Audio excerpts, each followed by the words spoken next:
जो कांग्रेस देश को तोड़ने के नैरेटिव घटना का नया शौक उनको पैदा हुआ, इतना तोड़ा कम नहीं है, अब उत्तर दक्षिण को तोड़ने के लिए बयान दिए जा रहे हैं।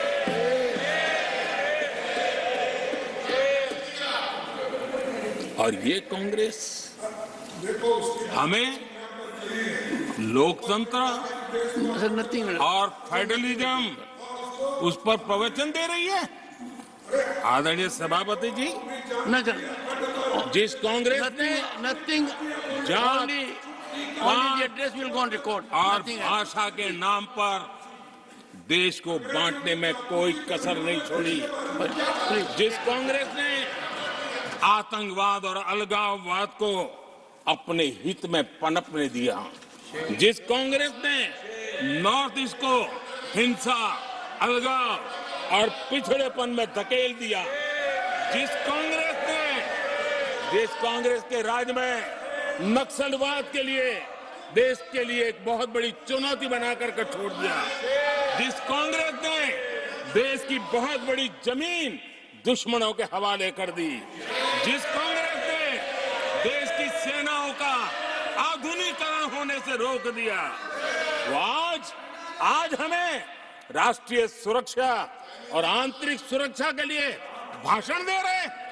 जिस कांग्रेस ने आजादी के बाद से ही कंफ्यूज रही, उनको उद्योग जरूरी है कि खेती जरूरी है, उसी कंफ्यूजन में गुजारा किया।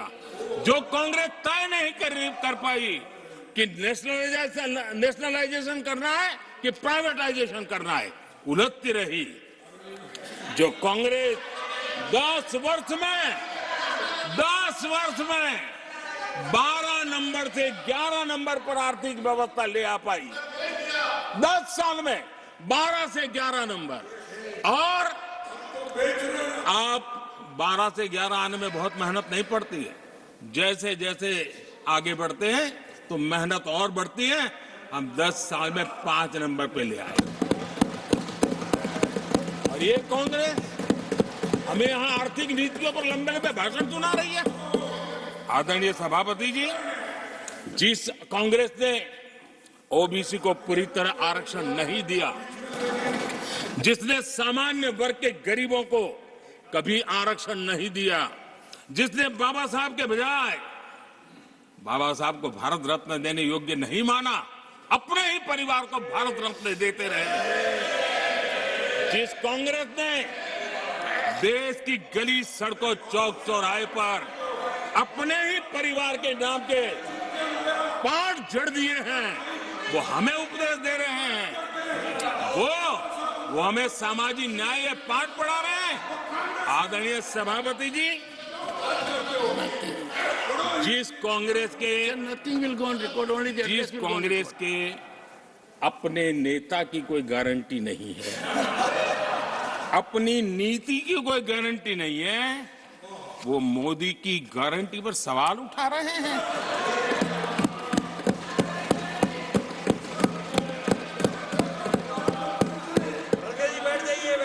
आदरणीय सभापति जी,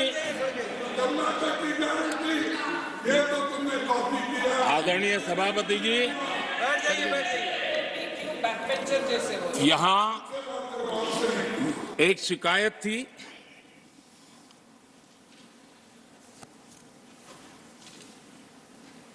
और उनको लगता है कि हम ऐसा क्यों कहते हैं, हम ऐसा क्यों देख रहे हैं। देश और दुनिया उनके 10 साल के कार्यकाल को ऐसे क्यों देखती थी, देश क्यों नाराज हो गया।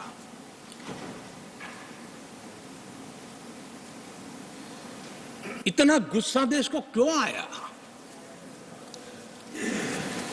आदरणीय सभापति जी, हमारे कहने से सब नहीं हुआ है, खुद के कर्मों के फल और अब तो सामने रहते हैं, वो कोई दूसरे जन्म में नहीं होते हैं, इसी जन्म में। आदरणीय सभापति जी, कुछ हम किसी को बुरा नहीं कहते, हमें क्यों बुरा कहना चाहिए? जब उन्हीं को लोगों ने बहुत कुछ कहा हो तो मुझे क्या कहने की जरूरत है? मैं एक वक्तव्य सदन के सामने रखना चाहता हूं। मैं पहला कोट पढ़ रहा हूं। सदस्यगण जानते हैं, ये कोटेशन है। सदस्यगण जानते हैं कि हमारी ग्रोथ धीमी हो गई है और फिस्कल डेफिसिट बढ़ गया है। महंगाई दर बीते 2 वर्षों से लगातार बढ़ रही है। करंट अकाउंट डेफिसिट हमारी उम्मीदों से कहीं अधिक हो चुका है। ये कोट मैंने पढ़ा। ये किसी भाजपा के नेता का कोट नहीं है, नहीं ये कोट मेरा है। आदरणीय सभापति जी, यूपीए सरकार के 10 साल पर तत्कालीन प्रधानमंत्री आदरणीय पीएम के रूप में रहे श्रीमान मनमोहन सिंह जी ने कहा था और खुद के कार्यकाल में कहा था। ये हालत थी, उन्होंने वर्णन किया था। आदरणीय सभापति जी, अब मैं दूसरा कोट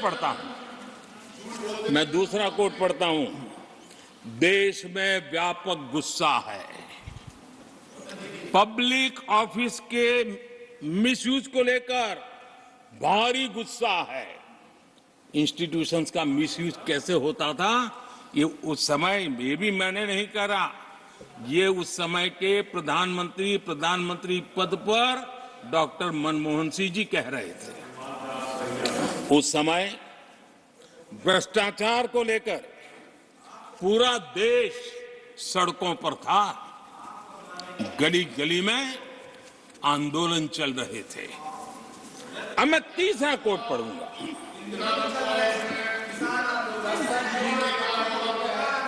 एक संशोधन की कुछ पंक्तियां हैं, इसको भी आप सुनिए। टैक्स कलेक्शन में भ्रष्टाचार होता है, इसके लिए जीएसटी लाना चाहिए। राशन की योजना में लीकेज होती है, जिससे देश का गरीब सबसे अधिक पीड़ित है। इसको रोकने के लिए उपाय खोजने होंगे। सरकारी ठेके जैसे दिए जा रहे हैं, उस पर शक होता है। ये भी तत्कालीन प्रधानमंत्री आदरणीय मनमोहन सिंह जी ने कहा था। और उसके पहले और एक प्रधानमंत्री, उन्होंने ये कहा था कि दिल्ली से 1 रुपया जाता है, 15 पैसा पहुंचता है। सुधार, बीमारी का पता था, सुधार करने की तैयारी नहीं थी। और आज बातें तो बड़ी बड़ी की जा रही है।